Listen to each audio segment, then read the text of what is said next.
कण कण में हरी, क्षण क्षण में हरी, मुस्कानों में असुअन में हरी।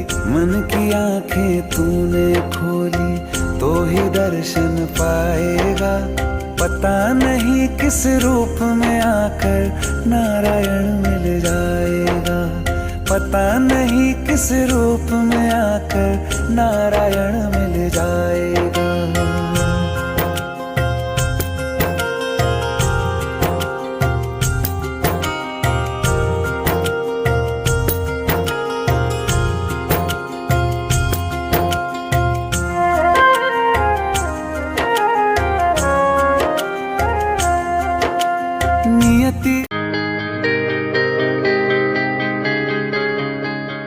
कैंसर के इलाज में आप देखते हैं कि दुनिया परेशान है। आज कोई भी ऐसा आदमी नहीं है जो कैंसर के नाम से डर नहीं जाता हो। उसको इतना भय है कि वो नाम लेना भी घर में गवारा नहीं करता। क्यों आखिर ऐसा है? क्योंकि इलाज अधूरा है। इलाज जो है वो पूरा है ही नहीं। कैंसर के इलाज में हो क्या रहा है? सिर्फ कैंसर का इलाज होता है, इम्यून सिस्टम का इलाज नहीं होता। अच्छा, इलाज क्यों नहीं होता? कि इम्यून सिस्टम के लिए कोई दवा नहीं बनी जो उसको नॉर्मलाइज कर दे प्रोसेस को। कि जो WBC ने पहचानना बंद कर दिया था कैंसर के सेल को, कि कोई दवाई आपने जैसे गोली खिलाई और उससे कि वो सेल्स पहचानने लगे, ऐसा संभव नहीं है। संभव क्या है? जो हम लोग कर रहे हैं, और पेशेंट को ये इलाज पता भी नहीं चलता, उसको कोई साइड इफेक्ट भी नहीं होते। इसमें हम पेशेंट्स का ब्लड सैंपल लेके उसके ब्लड से WBCs को निकाल कर कल्चर करते हैं लैब में, और उन्हें इस लायक बनाते हैं कि वो कैंसर से लड़ सकें। ये एक अद्भुत इलाज है जो बहुत कम जगहों पे दुनिया भर में होता है। मुझे आज बड़ा खुशी होती है ये बताते हुए कि कुछ कंट्रीज़ में हिंदुस्तान आता है जहाँ पर ये इलाज संभव है।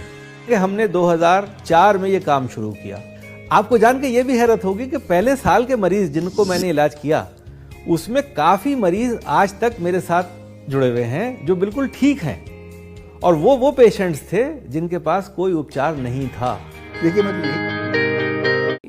अगर आपको पता है कि आपके पिताजी की कंडीशन ठीक नहीं है और उनकी फिजिकल स्टेट इतनी ठीक नहीं है कि वो कीमो झेल पाएँ, बायोप्सी मत कराओ। बिकॉज जहाँ बायोप्सी कराओगे बीमारी तेज़ी से फैलना शुरू हो जाएगी।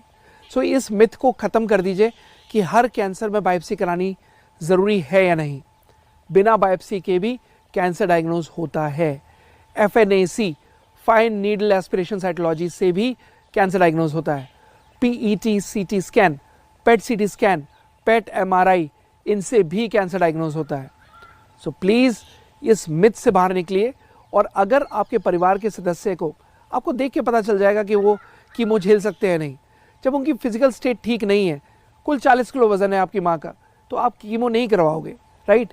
तो जब कीमो नहीं करानी तो बायोप्सी करा कर क्या करोगे? क्या जानकर करो? ये सबसे कॉमन मिथ है कि कैंसर में बायोप्सी कराना तो ज़रूरी है ही है। बायोप्सी तब कराना ज़रूरी है जब आपको कंफर्म्ड है कि आप कैंसर में कीमो कराना चाहते हो। अगर आपको कीमोथेरेपी का ऑप्शन चूज़ नहीं करना तो प्लीज़ बायोप्सी मत कराइए। बायोप्सी कराने के बाद बीमारी और तेज़ी से फैलती है। बायोप्सी कराने के बाद बीमारी और ज़्यादा एग्रीवेट हो जाती है। बायोप्सी में क्या होता है कि एक मांस का टुकड़ा उस जगह से लिया जाता है और उसको जांच के लिए भेजा जाता है। बट जब आप वो टिश्यू कल्चर के लिए भेजते हो तो कहीं ना कहीं आप जो ट्यूमर बंधा हुआ है उसको कहीं ना कहीं रास्ता दे रहे हो बाहर निकलने का, बाहर फैलने का, and then it start spreading. वो फिर ब्लड के थ्रू, लिम्फ के थ्रू जगह जगह फैलना शुरू कर देता है, और इसको हम कहते हैं मेटास्टासिस। प्रेम प्रभु का बरस रहा है, पीले अमृत प्यासे, सातों तीरथ तेरे अंदर, बाहर किसे तलाशे। कण कण में हरी, क्षण क्षण में हरी, मुस्कानों में असुअन में हरी। मन की आंखें तूने खोली तो ही दर्शन पाएगा, पता नहीं किस रूप में आकर नारायण मिल जाएगा, पता नहीं किस रूप में आकर नारायण मिल जाएगा।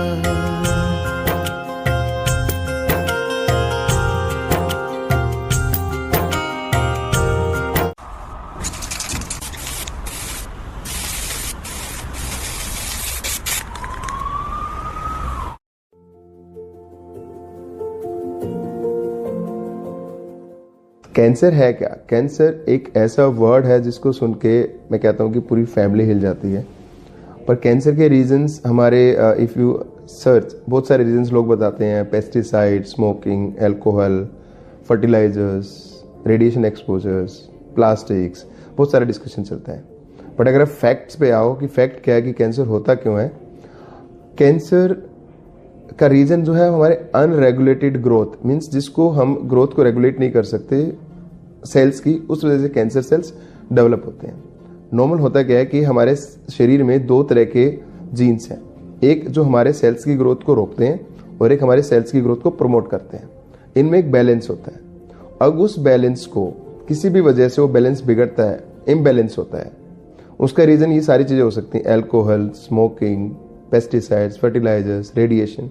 जब ये बैलेंस बिगड़ता है तो हमारे जीन्स रिपेयर नहीं हो पाते, डीएनए रिपेयर नहीं हो पाता, तो हमारे सेल्स ओवर ग्रो करने लग जाते हैं और ये सेल एक ऐसे लेवल पे चला जाते हैं कि इनकी ग्रोथ को हम कंट्रोल ही नहीं कर सकते। देन ये take the form of cancer. फिर उसके बाद इनके अंदर कैपेसिटी आ जाती है फैलने की through the blood and going to different part of हमारे बॉडी के। तो इस तरह कैंसर इज बेसिकली हमारे नॉर्मल सेल्स की ही ग्रोथ है जिसको हम कंट्रोल नहीं कर पा रहे। अब इस कैंसर के सिम्टम्स क्या हैं? तो कैंसर के सिम्टम्स डिपेंड करते हैं कि कैंसर बॉडी के किस पार्ट में हो रहा है।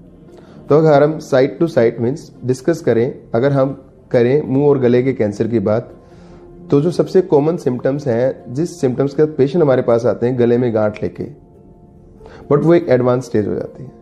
हम उन सिम्टम्स की बात करते हैं जो हमें शुरुआती दौर में पता लगा सकते हैं। लाइक अगर हम खाना खाते हैं, खाने में कोई दिक्कत आ रही है, परसिस्टेंट कान में दर्द हो रहा है, हमारी वॉइस चेंज हो रही है, हमारा गला ठीक नहीं हो पा रहा है, या गर्दन में कोई गांठ दिखाई दी, तो ये वो सिम्टम्स हैं जो हमें वार्न करते हैं कि कोई नॉर्मल प्रॉब्लम हो नहीं है, ये कोई एबनॉर्मल प्रॉब्लम है। और डिस्पाइट हम इन चीज़ों का ट्रीटमेंट ले लेते हैं लोकल डॉक्टर से, उसके बाद भी ये ठीक नहीं हो पाता है, तब आपको एक एक्सपर्ट आदमी को दिखाना चाहिए। देन अगर हम लंग्स और फूड पाइप की बात करें तो फूड पाइप के कैंसर के सिम्टम्स है कि सटकने में दिक्कत होती है, पहले सॉलिड फूड, बाद में सेमी सॉलिड, फिर लिक्विड। लंग्स में सबसे मेन प्रॉब्लम है कि आपके खांसी में खून आ सकता है, आपको पर्सिस्टेंट कफ रह सकती है, आपको सांस लेने में प्रॉब्लम हो सकती है। तो ये सिम्टम्स हैं जो हमें लंग कैंसर की तरफ डिक्टेट करते हैं। पेट के कैंसर की बात करो तो पेट में कोई भी चेंजेस, लाइक आपको पर्सिस्टेंट डायरिया रह रहा है, या कॉन्स्टिपेशन है, या आपके स्टूल में ब्लड आ रहा है, या आपकी बाउल हैबिट्स चेंज हो गई हैं, कभी दस्त, कभी कब्जी, पेट फुलापन, तो ये सिम्टम्स अगेन डिक्टेट करते भी कैंसर हो सकता है। उसके नीचे हम आते हैं, मान लो किडनी कैंसर और ब्लैडर कैंसर की बात।